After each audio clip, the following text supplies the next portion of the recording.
एक दिन मैं आपसे अपने एक्सपीरियंस शेयर कर रहा हूँ। गुरु महाराज कभी कोई भाषण नहीं देते थे, संगत में इंडिविजुअल लेवल पे बात करते थे। गुरु महाराज से बात करना बहुत ही मुश्किल होता था। कई बार मेरी वाइफ को अगर बुला के उनको दबाने का चांस देते थे तो मैं देखता रहता था। 5 मिनट बाद कहते थे चल तू पीछे अपने चमचे नू भेज। तो I use to get a chance और फिर मैं खूब दबाता था कि कहीं ये ना हो कि कहें कि तू अच्छा नहीं, दोबारा पीछे चला जा। कई बार हम सोच कर आते थे कि आज गुरु महाराज से बात करेंगे। जब आप उनके सामने पहुंचते थे तो सारा माइंड ब्लैंक हो जाता था, बिल्कुल कोई बात सोची नहीं थी। अच्छा जानना साहब जाओ छुट्टी करो, छुट्टी हो जाती थी। एक दिन छुट्टी लेते वक्त मेरी वाइफ ने इनको प्रणाम किया तो कहने लगे जा आंटी तू अमेरिका घूमा। मैं इसके साथ खड़ा था पीछे, चुप हो गया।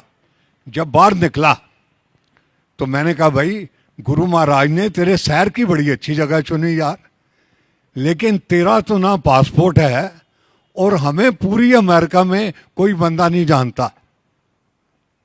But having said this was still at the back of my mind कि गुरु महाराज ने कहा है, इसका कोई ना कोई शायद मतलब हो। अगले दिन हम फिर आए छोटे मंदिर में। गुरु महाराज किचन के बाहर कैबिनेट पे बैठे हुए थे। Rarely I use to talk to him but that day I picked up my courage and I say Guruji कल आपने शील को बोला है कि जा अमेरिका घूमा। गुरुजी साडा तो कोई अमेरिका च वाकफ नहीं और गुरुजी इस तरह पासपोर्ट भी नहीं। एंड देन आई एडेड गुरुजी हमारी बेटी जिसकी शादी आपने ब्लेस की थी वो घाना में है, अफ्रीका में। Guru Maharaj very patiently heard this. कहने लगे अच्छा बेटी क्या नाम? मैं गुरुजी आरती। हाँ हाँ हाँ। वो किथे? मैं क्या गुरुजी घाना अफ्रीका में। अच्छा अच्छा अफ्रीका में। चलो जनरल साहब कोई बात गल नहीं, तुसी उत्थे बैठो ध्यान लगाओ, तुसी भी अमेरिका घूमो। एंड प्यारी साध संगत, every word of this came true. तो इसलिए मैंने आपको कहा कि गुरु महाराज की अजीबो गरीब दुनिया है, तेरा अंत किसे नहीं पाया। In our early days Guru Maharaj फौजी सर्कल में जलंधर के बाबा जी के नाम से जाने जाते थे, लेकिन जो जो हमने आना शुरू किया मेरे ख्याल में हिंदुस्तान का कोई ऐसा लीडर नहीं, including the present prime minister, the previous prime minister, the present president and the previous president who have not been to Guruji's darbar. कोई डॉक्टर ऐसा नहीं, और बड़े से बड़े डॉक्टर का अंदाज़ा लगा लो, उनका नाम सोच लो, इंक्लूडिंग डॉक्टर त्रेहान जो गुरु महाराज के चरणों में ना गए हो। तो उस वक़्त ख्याल आता था कि अगर इतने इतने लोग आते हैं तो ये पंजाब के वो जो हम सुनते थे बाबा जी वो नहीं हैं। लेकिन बाद में मुझे मलेरकोटला जाने का गुरु महाराज के साथ चांस मिला। मैं वहाँ बहुत मुसलमानों को मिला क्योंकि वो ज़्यादा मुस्लिम बेल्ट है, तो वो सारे इनको बाबा के नाम से जानते थे और उनके आप किस्से सुने तो एक किताब उनके सत्संग की लिखी जा सकती है। अजीबोगरीब दुनिया है ये। गुरु महाराज कभी कभी हम ये कहते थे कि महाराज ये गुरबानी जो है ना पंजाबी दी ये समझ नहीं आती। तो गुरु महाराज हंस पड़ते थे। मैंने आपको समझने के लिए नहीं कहा, मैंने कहा है सुनो। और आहिस्ता आहिस्ता गुरु महाराज का ऐसा रंग चढ़ता जाता है कि सिवाय गुरबानी के और आपको कोई चीज़ समझ नहीं आती। कई बार आंटी आती थी, जैसे अभी एक आंटी सत्संग कर रही थी, तो गुरु महाराज हंस के कहते थे आंटी हीरे पाण नाल रब नहीं मिलता, तू तो सारी उंगलियां च हीरे पाए, जा पीछे बैठ जा, ध्यान लगाई।